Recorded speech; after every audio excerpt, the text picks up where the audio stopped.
The Atlanta Hawks season is officially over. They were eliminated by the Miami Heat in the play-in 123-114 in overtime. And I'm going to give you my thoughts on that game. I'm also going to give you my thoughts on the overall season. And I'm going to also give you my thoughts on what I think the Atlanta Hawks should do moving forward into the offseason.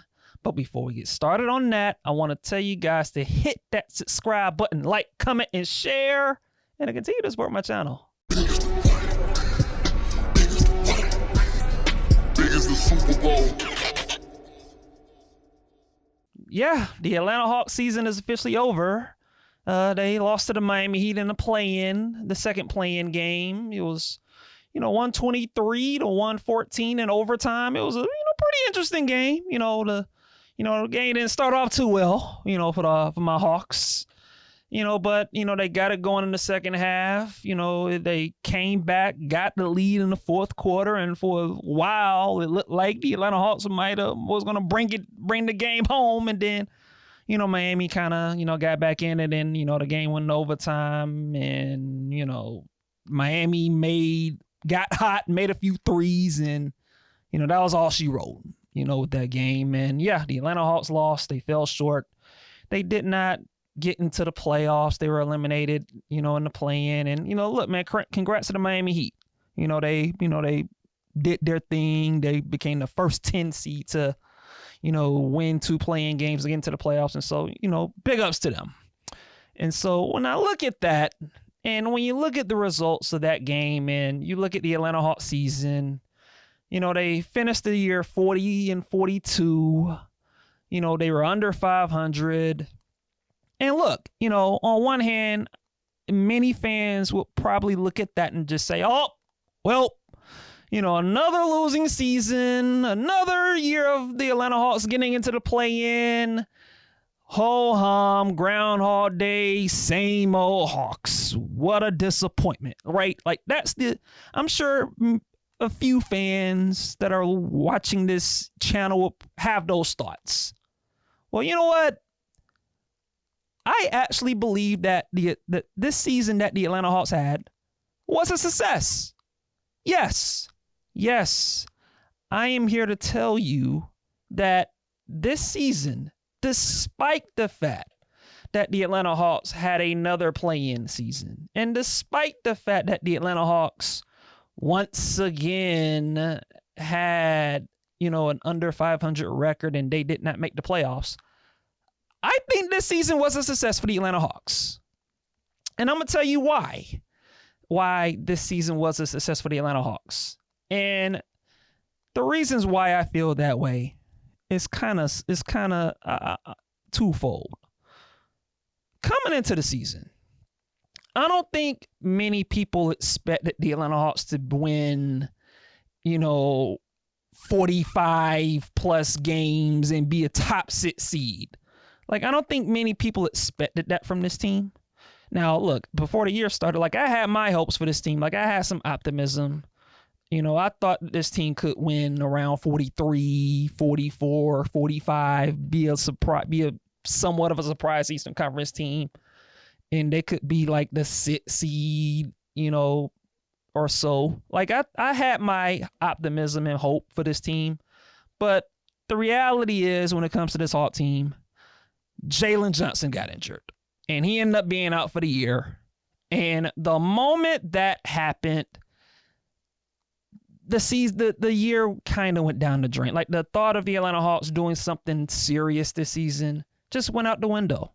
Because Jalen Johnson was just a big part of what this team was trying to build. He's everything to this team. And so,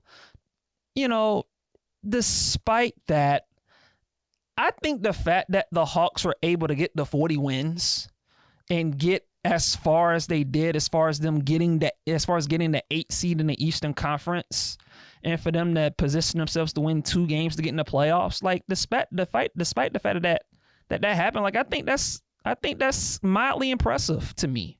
I think you got to give Quinn Snyder some credit for getting this team to not give up and for them to fight through and, battle their way, man, because the truth is, like, this team without Jalen was limited. I mean, we're depending on Mo Gay and George Niang and Dominic Barlow as like our front court rotation, along with Onyeka Okongwu, who was awesome, after he became a starter back in January. And so, look, man, the team was limited up to this point, and the truth is the Heat were the better team. They just kind of were. And so when I look at the positives, though, for the season, and why, like I said, I think this season was a success for the team, for the Atlanta Hawks. The guy I want to talk about is like Dyson Daniels. Like, I got to talk about him. And when you look at what Dyson Daniels did this season, like I've mentioned him on previous episodes, like, he was incredible the entire season. The Atlanta Hawks traded DeJounte Murray for Dyson Daniels and 2 first-round picks. And I said it then, and I feel even strongly now. That trade of trading DeJounte Murray for Dyson Daniels and 2 first-round picks is going to go down as one of the best trades in the Atlanta Hawks franchise history. It's just is. It's just he's unbelievable as a defender.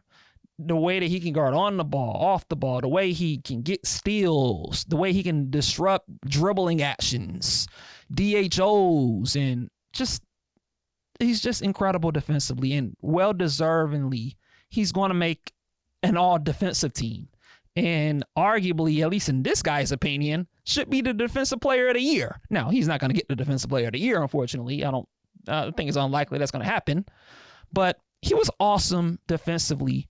And offensively, he was way better than I expected him to be coming into the season.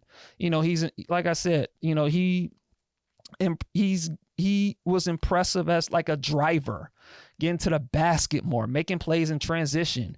He was a good passer. He was a great cutter.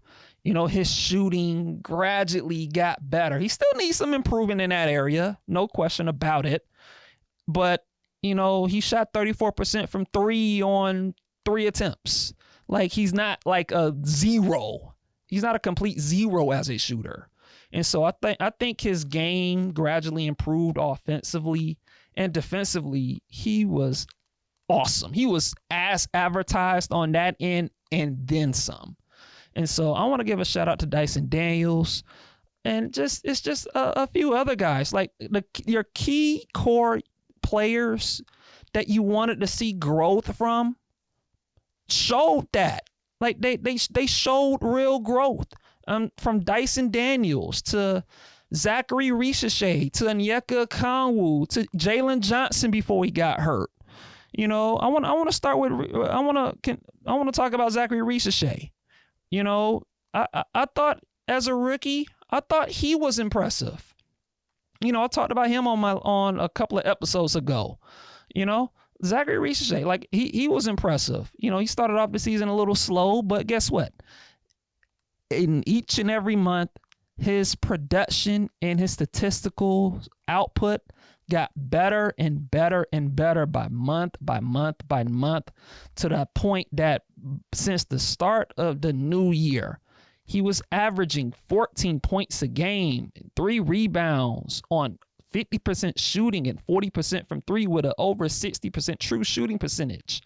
This is what Zaccharie Risacher was doing since January. Like, he was playing really good basketball as a rookie. He was really, shooting the ball with a lot of confidence, shooting the ball on the move, off the catch, in transition. He was attacking closeouts well. He was finishing at the basket well. Like, you just saw the confidence in this guy as a rookie. And look, in the playing game, he fell on his face in both playing games, both against Orlando and against Miami. I mean, in the Miami game, he was awful. He was 1 for 11 shooting. But you know what? He's a rookie. He's 20 years old. He's a young kid. And, he'll learn from it. He'll get better from it. And I think he's going to I think the future is very bright for the young man.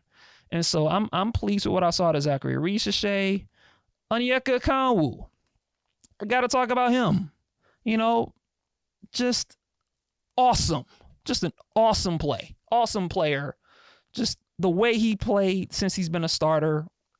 You know, we're talking about a man, you know, averaging 15 points, 10 rebounds, you know, shooting nearly 60% from the field. His 3-point shooting got gradually better. And look, man, the way he played in that Miami game was unbelievable. The guy had 28 points. He played nearly 50 minutes and just doing everything, rebounding, hitting threes, hitting big shots. You saw when he stole the ball, I think it was from Tyler Hero. He dribbled down across the court and hit a dunk, and he started yelling at the fans, showing some of that emotion and hype. Like, yeah, Big O, what's up? Let's go. I mean, I was hyped. I was hyped seeing that. And so, Onyeka Okongwu, man, just any Hawk fan that is questioning this dude as to, you know, saying like this guy's not a starting center and they want a 7-footer and all this nonsense that I've been seeing. Like any Hawk fan that's questioning Onyeka Okongwu and whether or not this dude is a starting center in the NBA are just flat out delusional. They're delusional questioning this dude. This guy has been awesome since he's been a starter. Like I said, the last 3 months, this dude is averaging 15 points, 10 rebounds, over 3 assists, just showcasing improvement, you know, as a finisher around the basket, as a rebounder, passer. He's more confident than ever taking threes and making threes. I mean, this dude is the exact type of player that most teams are looking for in their big men. Yeah, he's a little undersized. Yeah, he's 6'9", 6'8". Guess what? You know who was also 6'9", 6'8" in their careers? Al Horford. I know Hawk fans, you heard of him, right? Al Horford, 4-time All-Star, a guy who's one of the best Atlanta Hawk players in Hawk history. That Al Horford. And we all know what he did. And and to this day, he's still one of my favorite Hawks of all time and one of the great winners in all of sports. And yeah, I'm talking about Al Horford. And this is what Onyeka Okongwu is developing into. He's developing into that Al Horford prototype level big man. And the way he's been developing as a basketball player, I'm loving it. Loving it. And moving forward, I am more than happy that Onyeka Okongwu is going to enter next season as the Atlanta Hawks starting center.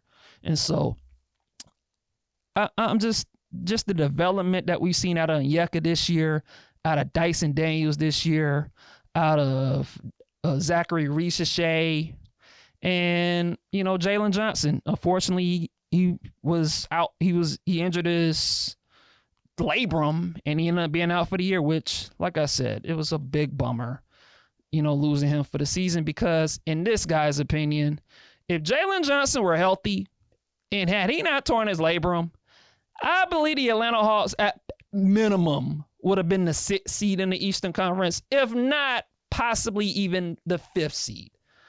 They would not have been in the play-in if Jalen Johnson were healthy. They would not have been in the play-in.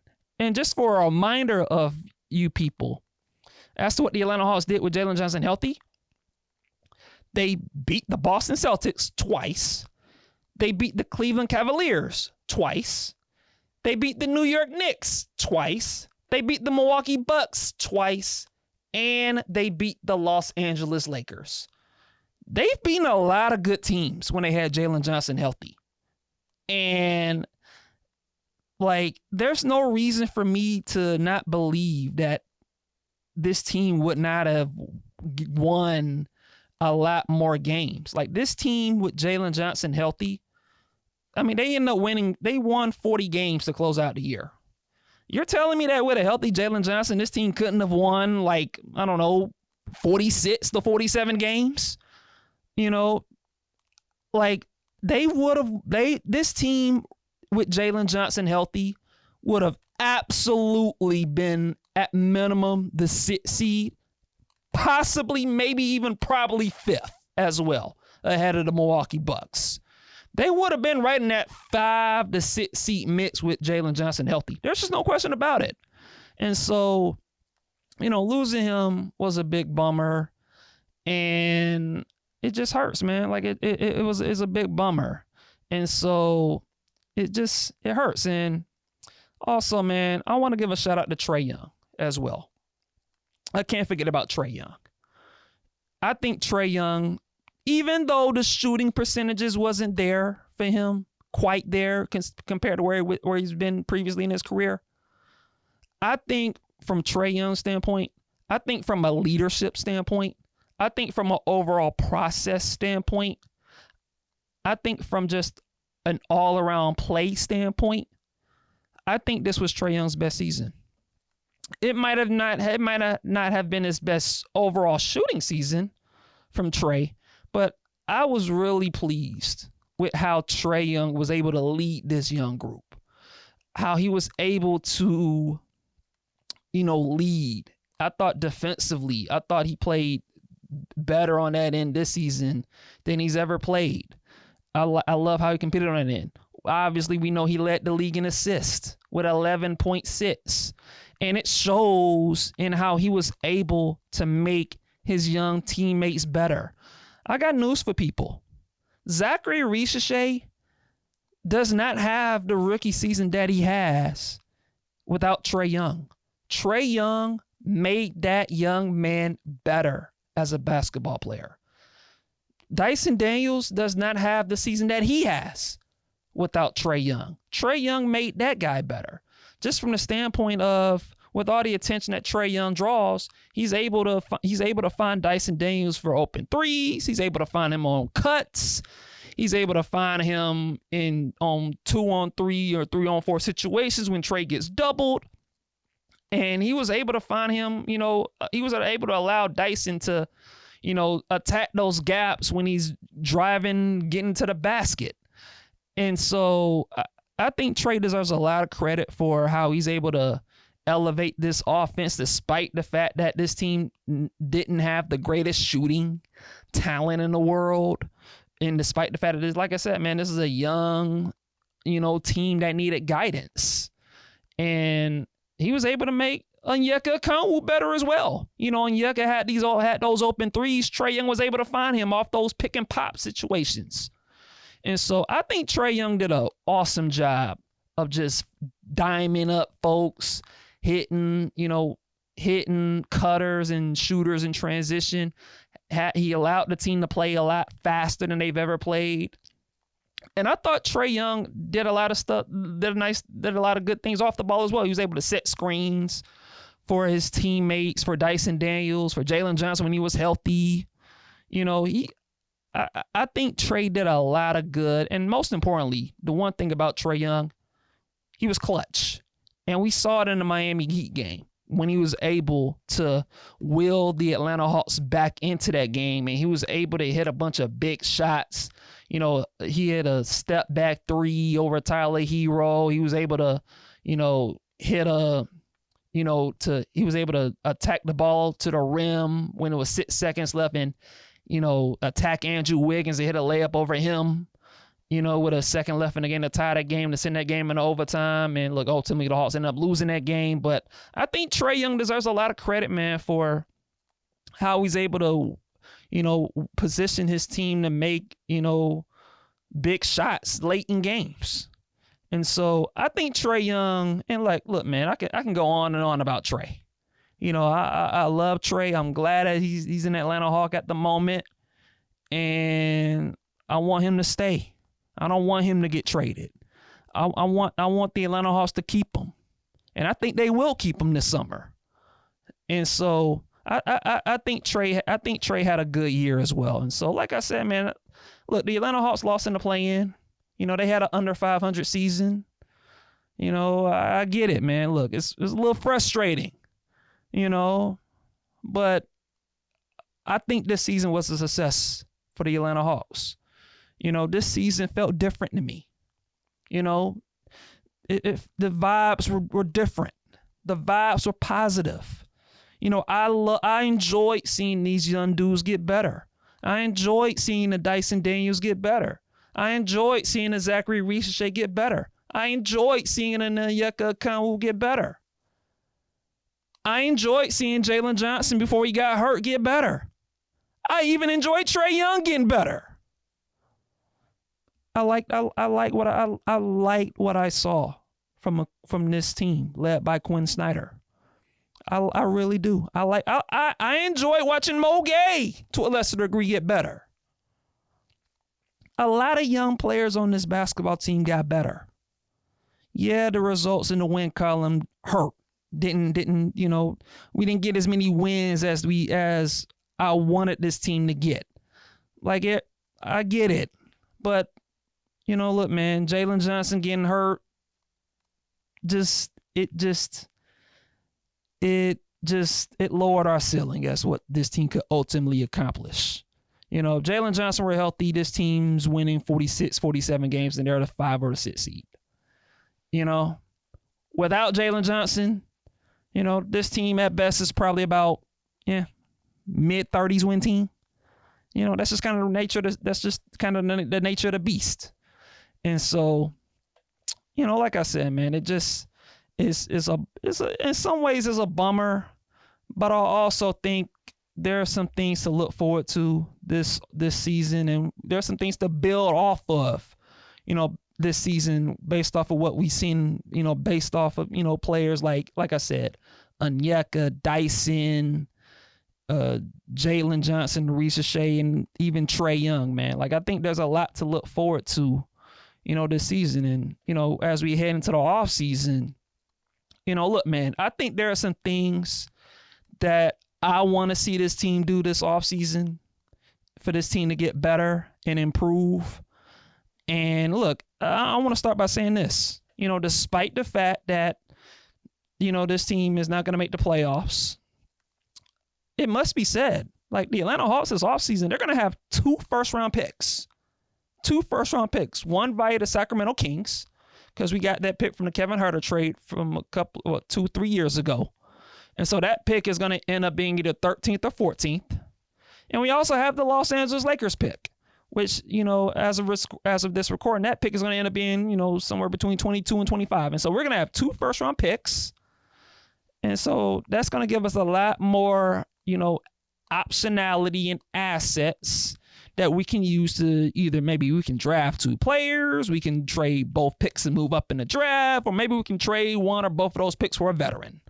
And so I love that. I love that we have those picks. I think those picks were desperately needed for a team like this. But looking into the offseason, like I said, man, I think there are a couple of things this offseason that I want this team to address. And I think the biggest one being is we gotta get more front court depth. We need more size in the front court, specifically behind Onyeka Okongwu and Jalen Johnson. I think adding more size and versatility, at the center power forward position, I think that's going to be important, because it's obvious to everybody. Like I said before, the season was old. The season went off the rails the moment Jalen Johnson got injured. And so I think a goal for the Atlanta Hawks this summer is, like I said, we got to add more depth. If you look at what's going to likely happen this summer, Clint Capella's not going to be back. We're going to let him walk as a free agent, and he should walk. I think the Clint Capella era has come and gone. You appreciate him for his services, but it's Onyeka Okongwu's time. And so I look for Clint Capella to be gone. Larry Nance, we'll see. I wouldn't mind bringing Larry Nance back, for the vibes and the locker room leadership that he's provided. But, look, Larry Nance, he's a little older, and, he's had some injuries. And so he's not a guy that you can really depend on fully to be your third backup center. And so you have him, George Niang. I think he did as well as he could. But look, man, he's a shooter, and he's kind of limited. He's not much of a defender. He's not much of a rebounder. He had a really strong game in the play-in against the Miami Heat, and I give him credit for that. I thought he did yeoman's work in that game. But like I said, man, he's limited. He's limited as a athletically, if he's not making threes. And so I would like to see this team add some real front court depth, and either in the draft or via trade or maybe in free agency. Like, I think they're gonna have some options. We'll see how it unfolds. I got some guys in the draft that I got my eye on. I'm gonna save that for a later episode. But I would like to see this team add more front court depth. That way, next season, in the event that either Onyeka or Jalen gets injured, your season doesn't come off the rails again. And so I think front court depth is important, whether it's a big who can, block shots, rebound, who can score a little bit. I just want a backup big man who's just good. I want a backup big who's just good, who can be a physical presence on both ends of the floor, or whether one or a physical presence on offense or on defense. It don't matter for me. But I want the backup big man spot behind Onyeka and Jalen. Like, it's got to be addressed. And another thing I want to mention about the big man spot, I don't just want any big man. Ideally for me, I want a big man who can not only play when Jalen or Onyeka sits, but I also want a big man who can play with either guy, with either Jalen or Onyeka come. I think that's important. I think it's important for Atlanta that whatever big man that they get, that the big man is versatile enough that can play with Onyeka, because in this day and age, and versatility is king in the NBA, man. You got to have dudes who can do multiple things. You can't have guys who are one-dimensional, who just do one thing well and that's it. Like, you got to have big men who can not just defend, but who can score, who can pass, who can dribble, who can shoot. You gotta have big men. You gotta have bigs who can do multiple things well, and not just be good at just one thing. And so I think that's also important. And so, like I said, man, I want to see this team, most importantly, just seriously address, getting a big man and just upgrading the backup center and power forward position. Add some depth, add some athleticism, add some size and versatility, and just beef up that front court heading into next season. I think that's awesome. I think that's going to be very, very, very, very important, as we head into the offseason. So I think straightening up that front court is highly important. And I think the other thing that I want to see this team address is, look, Trae Young. I love Trae. Like I said before in a few moments ago, I love Trae Young. I think the Atlanta Hawks should keep Trae Young. I know there's going to be this talking point, and I'm prepared for it, that, should Atlanta keep Trae? Should they extend Trae, or should they trade Trae? I'm on team keep Trae Young. Extend that man. Now, look, I know the contract that he's eligible for, 4 years, $229 million. Look, I admit it's a lot of money. It's a lot of money. $57 million is a lot of money, even for Trae. And so I don't know if I want to go that high, but Atlanta should, whatever the case may be, maybe Trae, might take a little bit of a discount, or whatever. I don't know. But I think Atlanta should keep Trae Young.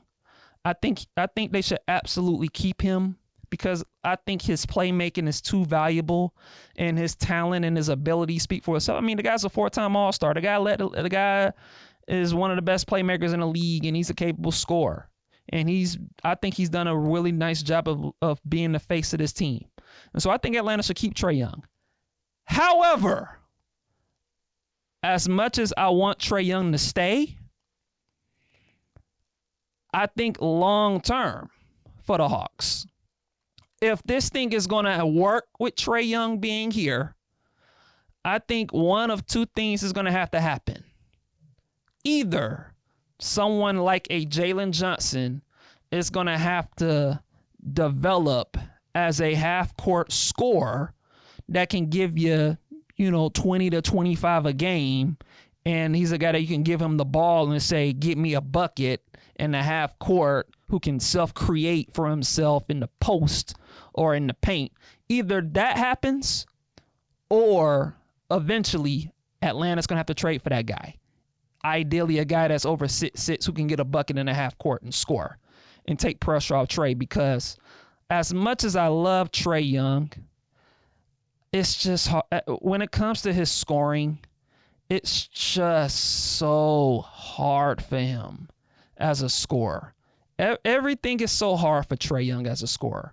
When you look at how teams are defending him with these athletic wings, and they're doubling him and trapping him and getting the ball out of his hands and giving him different looks, and sticking long arm dudes at him. Like, it's hard for Trae. It's just it's hard for a little guy who's 6'1", who's what, $170, well, $180, whatever Trae is. I'm guessing he's about like $180, and he's about 6'1". He's a small little guard. And so I think it would behoove the Hawks, whether, like I said, it could be like via, Jalen Johnson or Dyson or Risacher, say one of these guys, young kids developing as that premier scorer. Personally, I think out of those guys that I mentioned, I think Jalen Johnson, I think is the best bet to develop into that kind of guy. And I think he's capable of it. But like I said, I think it's going to be highly important for the Atlanta Hawks to either Jalen becomes that guy, or they trade for a guy who can just get a bucket, who can just score in the half court. Because as much as I love Trae, man, like, it's hard for little guys. It's hard for little guards to be a premier scorer and take on the big scoring load that Trae has to carry. And for this team to have long-term sustained success, in particular if you want to compete for a championship, it's just hard for small guards. Like I said, man, Trae's getting doubled and trapped, and he's getting long athletic guards are defending him and putting long arms at him, and it's just hard. A lot of Trae's shots, man, are just, they're step back threes and they're floaters, and they're tough, high variance shots that he takes. It's just hard.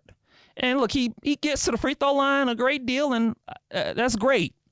That helps with some of his, limitations as a scorer at times.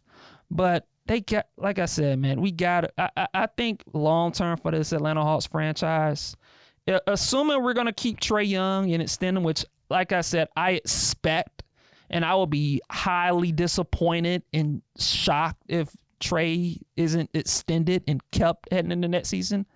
But assuming that's the case, assuming the Hawks keep Trae Young, I would like to see somebody, whether it's like Jalen Johnson or whether we trade for somebody. I would like to see I want another scorer on this team. I want another guy that can get a bucket, create their own shot, and someone that can just take some pressure off Trae, because I think Trae has to do a lot for this team, and I think he does a lot. He does too much. And look, the reality, man, for the Hawks, man, is, Trae Young up into his career, man, like, he's never played with a consistent all-star. He's never had a premier all-star caliber player on this team. He's never had it. We all know what happened with DeJounte Murray when we traded for him 3 years ago. That didn't work, in part because DeJounte Murray needed the ball in his hands like Trae. He was a point guard, and he wasn't a good defender. And so that hasn't worked. And while I think Jalen Johnson, I think, has the potential to be that, but this past season, unfortunately, he was hurt. And so up to this point, like, Trae Young just hasn't had an all-star next to him. And you compare that to his peers in the NBA, And like you look at Shai Gilgeous-Alexander, he has Jalen Williams, who's probably gonna make an All-NBA team, and he has Chet Holmgren. You look at Jalen Brunson, he has Karl Anthony Towns, and the year before that he had Julius Randle. You look at Anthony Edwards, he has Rudy Gobert and Julius Randle, and before then he had Karl Anthony Towns. Luka Doncic, you look at who he's had in his career. He had Jalen Brunson, and then he had Kyrie Irving, and now he has LeBron James, and to a lesser degree, Austin Reeves. 2 20-point-a-game scorers on his team. Right? And so, you look at Tyrese Halliburton, all-star. He has Pascal Siakam, who's an all-star, who's also an all-star. Like, in this day and age, the days of winning basketball games with just one all-star on your team are kind of over. Even Giannis, when he won a championship, he had Chris Middleton and Drew Holiday. And now he has Dame. And without Dame, who did not play in the opening game against the Pacers, guess what the Bucks did with just Giannis on the team, the lone all-star? They got blown out by nearly 20 in game 1 because Giannis had to do everything. He was a lone all-star on the team, and no one else could help him out in game 1 against the Pacers. I mean, it's just, the league is just too talented. It's just too talented, to not have multiple all-stars. And when you look at where Trae is at, I think it's just kind of disappointing at this point that, he doesn't have an all-star. At least not yet. Look, like I said, Jalen Johnson has that potential. And, he showed some of that, talent when he was healthy. And so, look, man, when Jalen gets back, there's hope, that, and look, I believe in Jalen. There's some belief and hope that, he could be that guy next to Trae, as far as that all-star caliber player type is concerned. And so all hope is not lost. But, you look at this, you look at where the Hawks are, man, and you just look at the NBA. You need multiple all-stars on your team if you want to, win consistently, and so that's just kind of where it is. And so, look, man, like I said, man, I think the Atlanta Hawks, despite not making the playoffs, and look, this is a little hurt, because I thought the Atlanta Hawks had that game against the Miami Heat. I really did, man. It hurts that this team could not get in the playoffs. But despite all that, there are some things to look forward to heading into next season when it comes to this Atlanta Hawks team, man. Make no mistake about it, man. When you look at the core of, a Jalen Johnson when he comes back healthy, and you look at what Dyson Daniels did, and Zaccharie Risacher, and Onyeka Okongwu, and we got Trae Young, assuming he's back here.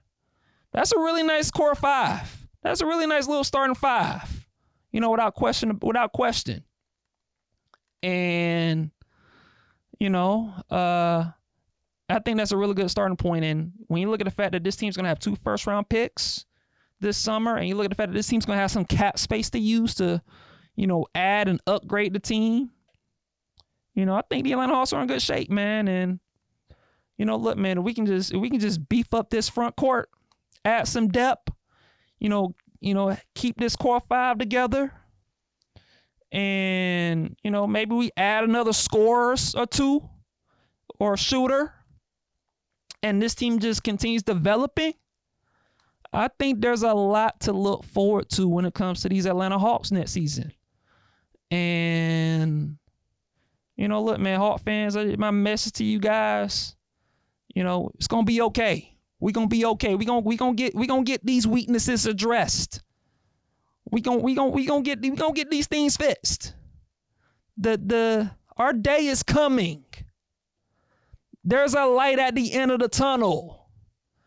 And, look, man, as an Atlanta Hawk fan, I think there's a lot to look forward to heading into the 2025-2026 season. And I can't wait. I can't wait to see what this team does, man, because I truly believe that when it comes to these Atlanta Hawks, even though we did not make the playoffs, and even though we lost in the play-in, and even though like we won 40 games, like I get the disappointment, but I'm here to tell you, things are looking up when it comes to this basketball team. I think y'all need to get on board.